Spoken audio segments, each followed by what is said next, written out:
Halo misalnya suaranya hilang. Assalamualaikum warahmatullahi wabarakatuh.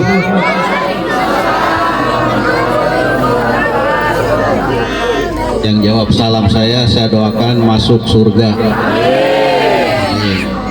Yang enggak menjawab salam saya doakan masuk tentara, masuk poluan. Mau masuk poluan, masuk tentara tanpa tes, masuk surga tanpa hisab. Amin. Alhamdulillahilladzi arsala rasulahu bil huda wa dinil haq liyudhhirahu 'ala ad-dini kullihi wa kafa billahi shahidan. Asyhadu an la ilaha illallah wahdahu la syarika lah wa asyhadu anna Muhammadan abduhu wa rasuluh. Allahumma rabbi israh li sadri wa yassir li amri wahlul 'uqdatam min lisani yafqahu qawli. Salatu wassalamu alayka ya sayyidi ya Rasulullah. Khudh bi yadika allati la adrikni amma ba'du. Fa ya ayyuhal hadirun usikum wa nafsi bi taqwallah. Faqad fazal muttaqun. Hadratal mukarram wal muhtaram, para alim, para sepuh, wabil khusus kesepuhan CLM, bukan CLPK ya, cinta lama bersemi kembali. Klaster Lembah Mekar, Halo Ustadz Nuryamin, sangat kami banggakan, masih muda, mudah-mudahan dia diberikan kesehatan amanah untuk mengemban tugas di Lembah Mekar ini. Tiada lain adalah mengembangkan agamanya Allah Subhanahu wa Ta'ala. Amin.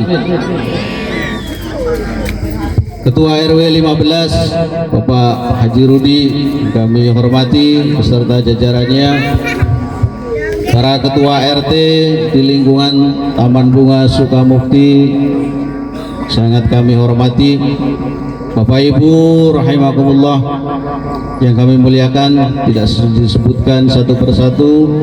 Malam hari ini kita bisa hadir di tempat ini dalam keadaan sehat wal afiat. Amin Allahumma amin. Bapak Ibu tahu kuncinya surga apa itu? Apa? Kuncinya surga gampang. Padahal kita sudah diberikan kuncinya surga, tapi kadang kita tidak sadar, kita mengabaikan itu kuncinya surga. Padahal kuncinya surga ternyata sangatlah mudah. Apa itu? Ada yang tahu? Saya kasih hadiah. Miftahul jannah la ilaha illallah. Miftahul jannah la ilaha illallah. La ilaha illallah Muhammadur Rasulullah.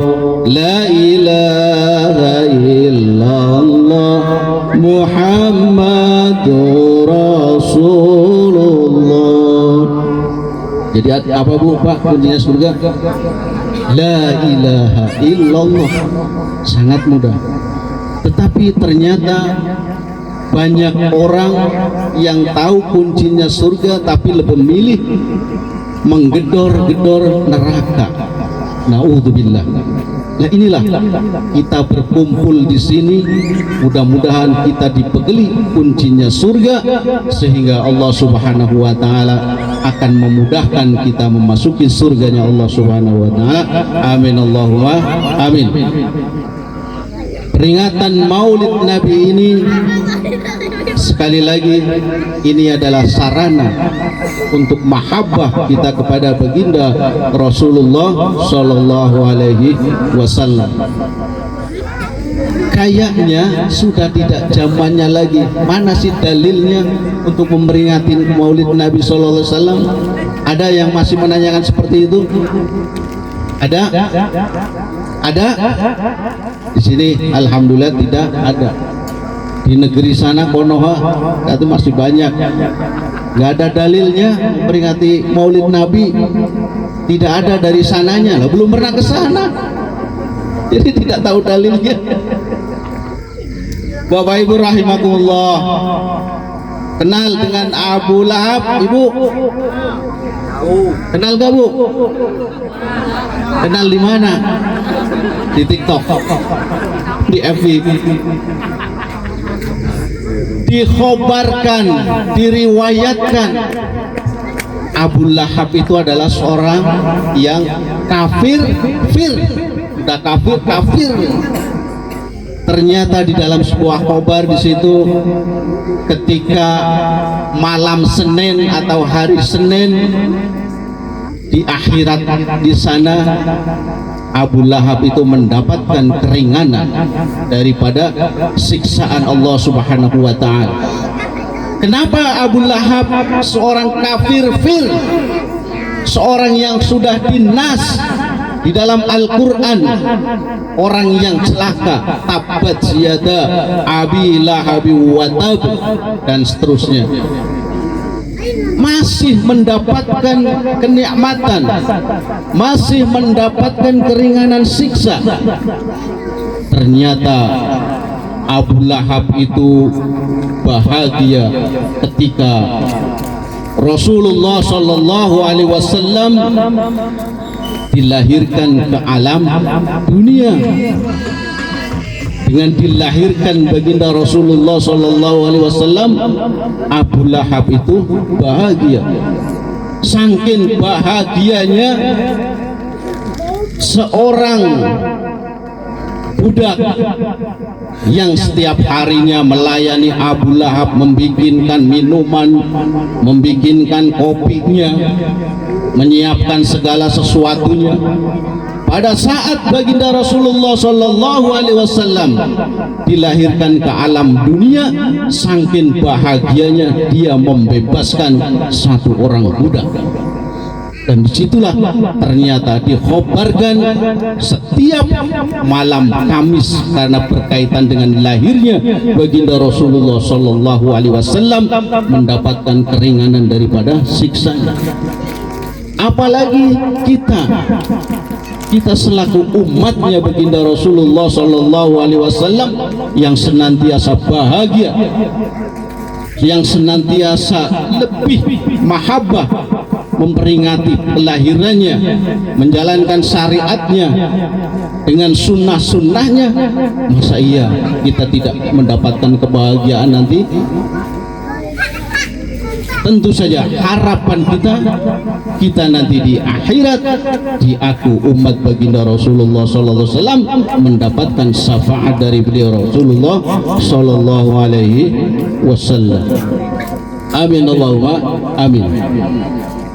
Bapak Ibu rahimakumullah, dikisahkan bahwasanya ketika nanti hari kiamat ada 4 golongan orang-orang yang mengklaim dia ingin masuk surga duluan. Kata golongan pertama yaitu para syuhada, para mujahid, para pejuang. Wahai Rasulullah, wahai Tuhanku ya Rabbi, melalui malaikat Ridwan penjaga surga, sayalah yang pantas masuk surga pertama. Kata sekelompok orang-orang syuhada, para pejuang. Kenapa kau mengklaim layak masuk surga pertama? Karena saya ketika di alam dunia memperjuangkan agamanya Allah Subhanahu wa taala, sehingga kita syahid, kita mati dalam keadaan membela agamanya Allah Subhanahu wa taala, kata para syuhada. Kemudian dari mana berita itu didapatkan bahwa syuhada, para pejuang masuk surga? Dari alim ulama. Oh, nanti dulu berarti alim ulama yang duluan. Kemudian kelompok yang kedua, ternyata yang pingin masuk surga duluan adalah para haji, ibu haji, pak haji, haji yang mabrur. Dia minta masuk surga duluan. Kemudian ditanya, dari mana kalian mendapatkan kabar, mendapatkan berita bahwa haji yang mabrur tiada lain adalah ganjarannya surganya Allah Subhanahu wa taala? Ternyata dari para alim ulama. Kalau begitu minggir, panggil para alim ulama, orang-orang yang mempunyai ilmu. Panggillah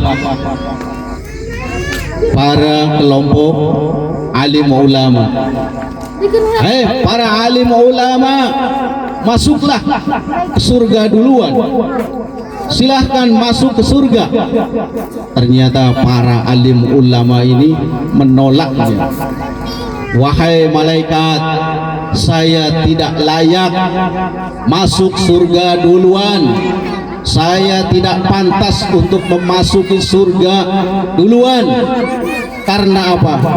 Ternyata ketika saya di alam dunia dulu, ketika mencari ilmu, ketika saya ke mondok, ke pesantren, ke madrasah, saya dibiayai oleh orang-orang agnia, oleh orang-orang kaya, yang orang-orang kaya tersebut mau menginfakkan, mau menyisihkan rezekinya untuk apa? Untuk menuntut ilmu para alim ulama.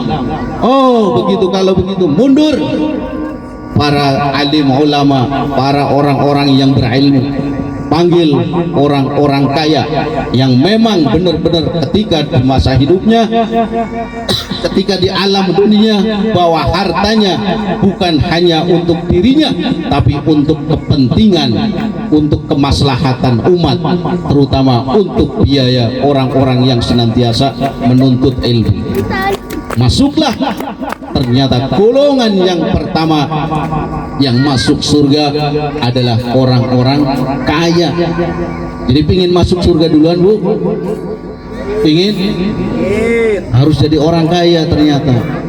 Tapi orang kaya yang bukan pelit-pelit, orang kaya yang senantiasa mau berbagi, orang kaya yang senantiasa apa? Lihat lingkungannya, tetangga kita kekurangan, itu ada pembangunan masjid butuh biaya, itu ada pembangunan madrasah baru 3 kelas kayaknya masih terlunta-lunta. Oh, saya punya rezeki, kita sumbangkan buat madrasah, buat masjid. Lah itulah orang-orang kaya yang seperti itu yang ternyata berhak masuk surga duluan. Insya Allah di tempat ini juga ada sebuah gagasan akan dibangun tempat ibadah atau majlis. Lah inilah peran daripada para agnia, para orang-orang kaya di sini. Mau masuk surga duluan, disinilah ditantang, Bu. Wah, coba kekayaannya ini diamanahkan dari Allah Subhanahu wa taala. Mau dikemanakan? Apakah hanya untuk kepentingan sendiri, hanya untuk pribadi? Ternyata tidak. Orang-orang kaya yang mau berbagi, orang-orang kaya yang peduli dengan perjuangan-perjuangan agama, inilah yang akan masuk surga duluan. Pada dasarnya orang kaya tersebut mungkin tidur aja. Setelah usahanya berhasil, uangnya disumbangkan ke pondok pesantren, ke madrasah, membiayai santri-santri yang mondok, tapi ternyata punya hak masuk surga duluan. Ingin Bu, jadilah orang kaya. Mudah-mudahan kita diberikan kekayaan lahir dan batin. Yang jadi masalah, kita kelompok mana ini masuk surga? Padahal tadi sudah punya kuncinya itu. La ilaha illallah Muhammadur Rasulullah miftahul jannah.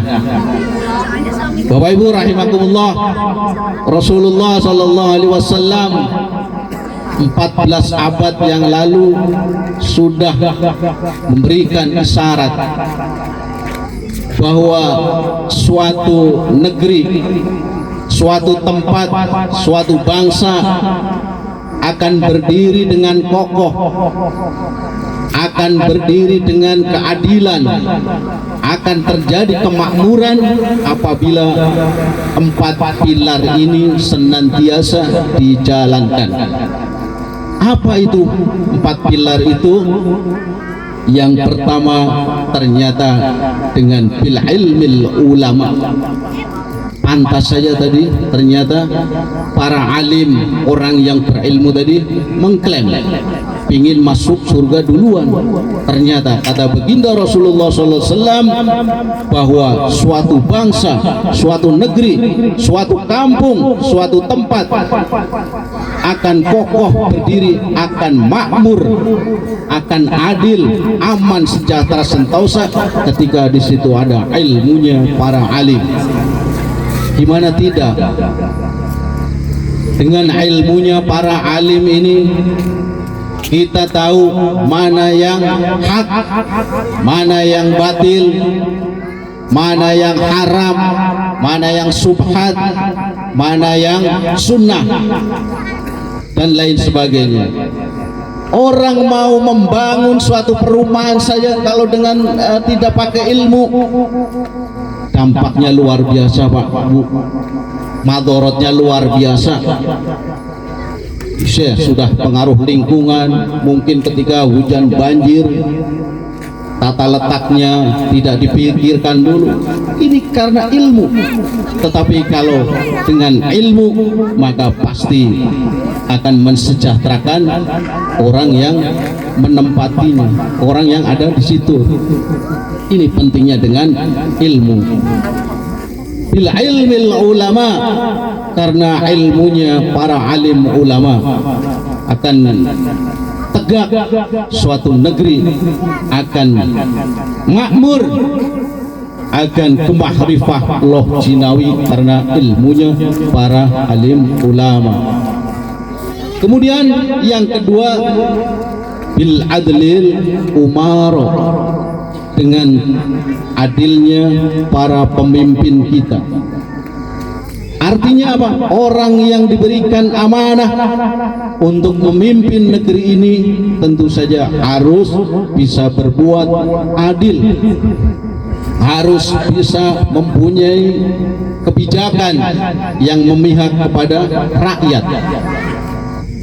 Akhir-akhir ini negeri kita itu dianggap kurang sehat. Banyak para pemimpin-pemimpin kita yang gaya hidupnya itu hedon, gaya hidupnya itu menunjukkan daripada kemewahan-kemewahan, sehingga apa? Timbul kesenjangan. Kita tahu kemarin-kemarin di akhir Agustus ternyata naudzubillah banyak kejadian-kejadian yang nggak disangka. Mungkin saja inilah karena kelakuan-kelakuan daripada pemimpin-pemimpin kita yang tidak menunjukkan keadilan ke orang-orang yang dipimpinnya. Banyak kasus di mana-mana karena apa? Pemimpin di suatu negeri tersebut tidak menegakkan keadilan.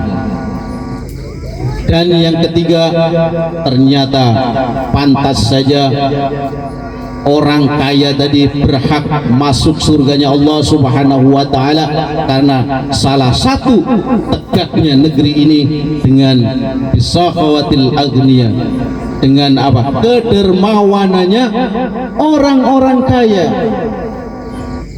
Gimana pembangunan ini mau jalan? Gimana madrasah ini mau selesai? Gimana masjid ini mau bisa layak ditempati? Kalau tidak ada peran daripada para agniya, peran daripada donatur, orang-orang yang kaya yang menyisihkan hartanya, pantaslah orang-orang kaya tersebut ternyata berhak masuk surga yang pertama, karena dengan bisahwatil agniya negeri ini akan tercapai. Baldatun thayyibatun wa rabbun ghafur. Dan yang keempatnya ternyata penting, tidak kalah penting, kelompok yang keempat ini adalah bidu'ail fuqara wal masakin, doanya orang-orang fakir dan miskin yang senantiasa taat mendoakan untuk kebaikan negeri yang kita tempati, tempat ini yang kita banggakan atas doa-doanya daripada orang-orang fakir. Jadi jangan disepelekan. Kalaulah mungkin di sekitar kita banyak orang-orang yang masih status fakir miskin, jangan disangka doanya dari situ sangat makbul. Tidak ada hijab, tidak ada aling-aling ketika dia berdoa dikabul oleh Allah Subhanahu wa taala. Sayati zamani ala ummati, suatu ketika, suatu nanti akan datang zaman ketika orang-orang umat baginda Rasulullah sallallahu alaihi wasallam lari daripada orang-orang alim wa ahli fikih, maka disitulah Allah Subhanahu wa taala akan menguji 3 ujian. Ini perlu kita camkan, di mana pengajian-pengajian sepi, di mana majelis-majelis ilmu tidak ada yang hadir, yang hadir hanya segelintir orang. Ternyata kata Rasulullah sallallahu alaihi wasallam akan datang kepada umatku nanti ketika orang-orang itu sudah lari menjauh daripada alim ulama, para ulama, maka akan ada 3 cobaan. Cobaan yang pertama apa? Dicabut keberkahannya dari usahanya. Mungkin saja banyak rasa sekarang kita sedikit-sedikit kurang, sedikit-sedikit tercukup, temahi. Beda dengan zaman dulu, sedikit tapi cukup, banyak ada sisanya. Kalau sekarang banyak juga kurang, sedikit apa lagi. Mungkin ini keberkahan ini udah dicabut ini dari Allah Subhanahu wa taala. Jadi jangan menyalahkan kondisi mungkin dari kita yang jauh daripada ulama. Kita tidak mau menggali ilmunya para ulama, kita tidak mau datang ke majelis-majelis ilmunya para ulama. Karena apa? Ternyata Allah Subhanahu wa taala akan menguji 3 cobaan. Yang pertama adalah kasab kita, usaha kita dicabut dari keberkahannya. Bayangkan Pak, Bu, kalau berkah ini dicabut, kita susah payah usaha, banting tulang, meras keringat, pagi dijadikan sore, sore dijadikan pagi, malam dijadikan siang, siang dijadikan malam. Bapak lihat, ketika berkah tersebut dicabut, tidak ada artinya, tidak ada ketenangannya. Semua Pak, balik lagi ke diri kita, tidak akan merasakan ketentraman kalau berkah itu dicabut. Kata Rasulullah yang keduanya, ketika kita lari, kita menjauh daripada orang alim dan ahli fikih, maka di situ yusallitullaha sultanan zaliman, akan diberikan pemimpin yang zalim, pemimpin yang hanya memikirkan kepentingan pribadinya, pemimpin yang hanya mementingkan kelompok golongannya, tidak mementingkan orang-orang yang di sekitar yang dipimpinnya ini. Yusallitullaha sultanan zaliman. Cobaan yang kedua, dan mudah-mudahan tidak akan terjadi ketika kita rajin ketika kita mau menuntut ilmu, mendekati para ulama, menggali ilmu-ilmunya, Allah Subhanahu wa taala dia akan memberi ujian tersebut. Tetapi yang ketiga yang lebih ngeri ini, cobaan yang ketiga adalah akan dikeluarkan dari alam dunia ini tanpa membawa iman. Na'udzubillah summa na'udzubillah. Banyak kejadian Pak Bu, orang meninggal di mana-mana itu dalam keadaan daripada bukan ketaatan, tapi na'udzubillah masih dalam kemaksiatan. Apakah orang tersebut kira-kira dalam keadaan akhir hayat ini husnul khotimah atau su'ul khotimah? Inilah mungkin yang Rasulullah Sallallahu Alaihi Wasallam mewanti-wanti, dikeluarkan dari alam dunia ini bi ghairi iman, yakhrujuna minad dunya bi ghairi iman. Naudzubillah summa naudzubillah. Bapak Ibu rahimakumullah, mudah-mudahan kita terhindar dari situ. Marilah, ayo kita tempat ini yang kita tempatin ini kita dukung. Ketika nanti ada pembangunan yang sifatnya keagamaan, untuk kemaslahatan umat ini, untuk generasi muda kita ini, kita dukung sepenuhnya. Kalaulah kita tidak bisa mendukung dengan harta kita, mungkin bisa dengan inisiatif kita, dengan pemikiran kita. Minimal kita mendukung untuk apa? Untuk kemaslahatan umat ini, sehingga apa? Allah Subhanahu wa taala menurunkan keberkahan di tempat ini, sehingga kita bekerja, kita menempati tempat yang kita tempati ini senantiasa mendapatkan perlindungan dari Allah Subhanahu wa taala. Amin ya Allah ya rabbal alamin. Mudah-mudahan ceramah singkat ini atau tausiah singkat ini senantiasa bisa kita hayati, bisa kita lakukan sepenuhnya dengan hati, dan akan membawakan kemaslahatan fid dini wad dunya wal akhirah. Amin Allahumma amin. Demikian yang bisa kami aturkan, tidak panjang tidak lebar karena mungkin waktu juga. Sekiranya ada kata-kata yang kurang, ada kata-kata yang salah, mohon dimaafkan. Wal afu minkum. Assalamualaikum warahmatullahi wabarakatuh. Waalaikumsalam.